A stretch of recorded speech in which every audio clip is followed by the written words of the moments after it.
It was supposed to be just another ordinary day. Nothing special, nothing dramatic. The sky was overcast and the city moved like it always did. Quick, loud, and busy. But that day something happened that nobody expected. Two completely different lives, two separate stories, each unfolding quietly at first, would soon collide with emotions so raw and powerful that no one watching would ever forget them. At a high-end car dealership downtown, a woman stepped inside with quiet confidence and a soft smile. Her name was Maria. She wasn't dressed in flashy clothes, didn't wear designer heels, and didn't have the look most of the customers there walked in with. Just jeans, a faded blouse, and a well-worn purse hanging from her shoulder. She didn't come with an assistant or bodyguard. She came alone looking for a car, not for fun, but for a reason. She had waited years to be able to finally consider buying something safe and reliable for herself. Something decent, something earned. But the moment she walked through those gleaming glass doors, the air changed. The salesman looked her up and down, exchanged glances, and offered the kind of smile that wasn't a smile at all. Not one of them moved to help her. When she asked questions about the cars, she got short answers. Disinterested, cold. Some even chuckled behind her back. Finally, a manager approached, not to welcome her, but to politely, yet firmly, show her the door. He said she was wasting their time, that these cars were meant for serious buyers. Maria didn't make a scene. She didn't raise her voice or argue. She simply nodded, whispered a quiet, "Thank you," and walked out, her pride a little bruised, but her spirit broken. And then the next day came. That same dealership, same polished floors, same workers. But this time, a different car pulled up, sleek, majestic. A Rolls Royce, black, shining like a mirror. The doors opened, and a man stepped out. Tall, sharply dressed, and clearly someone important. The staff scrambled. The manager adjusted his tie. Salespeople stood straighter. You could hear a pin drop. The man walked in, looked around the showroom, and then said just one sentence. "Where is the man who told my wife she wasn't good enough to buy a car here?" That was Maria's husband. A man they never saw coming, and while that storm was brewing on one side of the city, something entirely different was happening just a few blocks away, on a crowded city bus. It was one of those mornings. People crammed into every corner. Nobody wanted to talk. Everyone was lost in their phones, their thoughts, or their exhaustion. Among them was a 17-year-old boy named Jamal. He was quiet, polite, always helping out his neighbors, and riding that bus to get to his part-time job after school. He wasn't rich, didn't have much, but he had heart. As the bus rattled along, a pregnant woman stepped on. She looked tired, holding her stomach with one hand and gripping a bag in the other. She searched for a seat, but there wasn't one. And just as she steadied herself near the front, Jamal stood up without hesitation. No words, no show. He just nodded and offered her his seat. She smiled, thanked him softly, and sat down.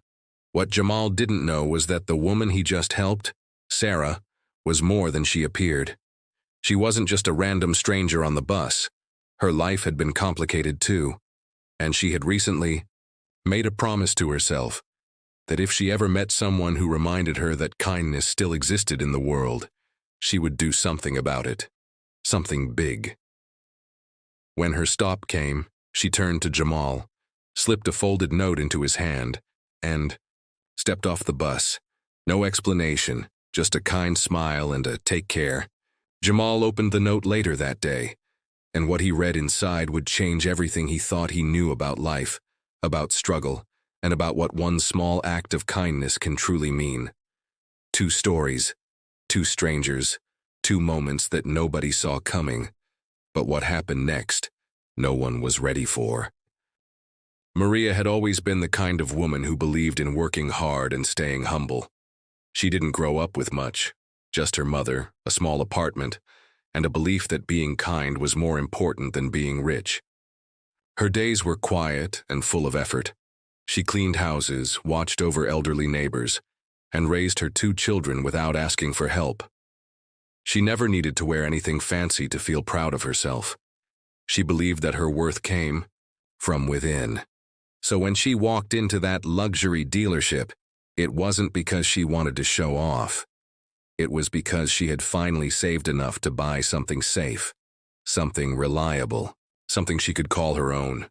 But that experience, the looks, the whispers, the dismissal, it shook something in her. It wasn't just about the car anymore. It was about being judged, about being seen as less than. That walk out of the dealership felt longer than it should have. Her hands trembled slightly, though she kept her chin high. She wasn't angry, not really, more disappointed. She had always taught her kids to treat everyone with respect. That how someone looks or dresses doesn't define their value. And yet here she was, turned away like she didn't belong. She didn't mention it right away to her husband, not because she was afraid, he had always been supportive and kind, but because she didn't want to make a big deal out of it. But he noticed. He always noticed when something was off. That evening, as they sat at the kitchen table, he gently asked what had happened. Maria told him everything, brushing it off with a small laugh, saying, "It's not the first time people have assumed I don't belong." But her husband didn't laugh. He looked at her in silence, his jaw tightening ever so slightly. And that was it. The next morning he made a phone call, and then he took the Rolls-Royce out of the garage. No one at the dealership knew who he was. They had no idea that the woman they pushed out the day before was married to one of the most influential real estate developers in the city. He was a man who didn't like showing off. He built his empire quietly, invested in communities, and stayed out of the spotlight. But there were moments when silence wasn't enough. This was one of those moments. Back in the city on the bus, route that weaved through the busier, tougher parts of town, Jamal was still thinking about the note the woman had given him. He had slipped it into his pocket after she left, not expecting much. Maybe a thank you, maybe a kind word. But when he finally unfolded it during lunch break at his job, he froze. His hands stopped moving. His heart thumped in his chest like it was trying to catch up with what his eyes were reading. The note wasn't long, just a few lines written in neat cursive handwriting. "You reminded me that kindness still lives in this world. If you're willing, meet me here tomorrow at 4 p.m., Sarah. I want to change your life the way you changed my day." He read it again, and again. What could that mean? He barely said a word to her. It was just a seat, something anyone should do.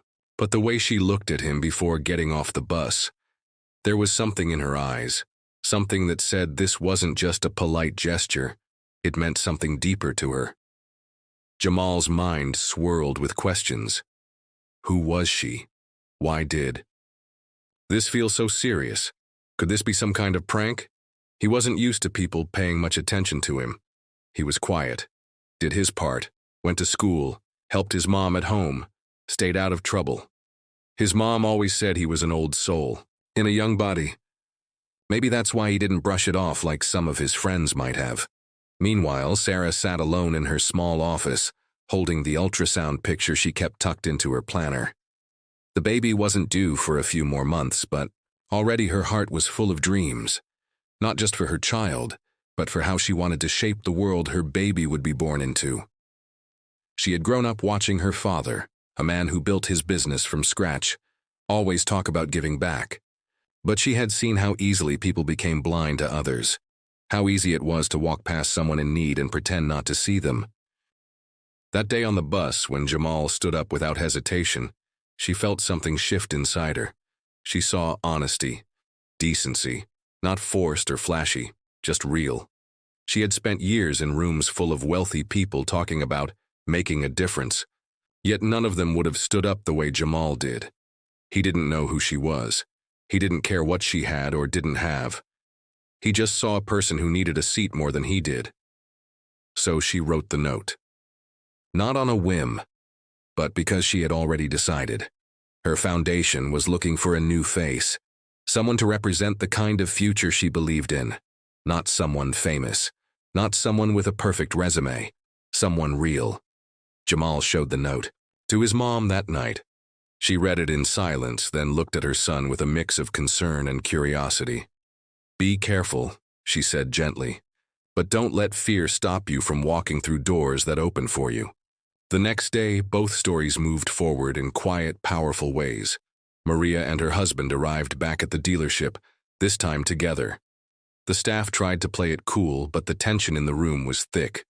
Maria didn't want revenge. That wasn't her style. But her husband wanted the manager to know exactly what kind of customer they had turned away. He didn't yell. He didn't need to. The Rolls-Royce in the parking lot said enough. And when he told the manager that they'd now be taking their business elsewhere, along with a few major partnership deals the company didn't even know they had lost, the silence was deafening. At the same time, Jamal walked toward the cafe, address Sarah had written on the back of the note. He had almost talked himself out of it, twice. But something kept pulling him forward. Maybe it was curiosity. Maybe it was hope. He arrived a few minutes early, palms sweaty, heart racing, and, just as he reached for the door, a black SUV pulled up to the curb behind him. The driver got out and called his name. Jamal? He turned, confused. Yeah? The driver smiled politely. Miss Sarah sent me. She'd like you to ride with us. Jamal's eyes widened. This wasn't just a meeting. Something much bigger was waiting. And he was about to find out just how life-changing a simple act of kindness could really be.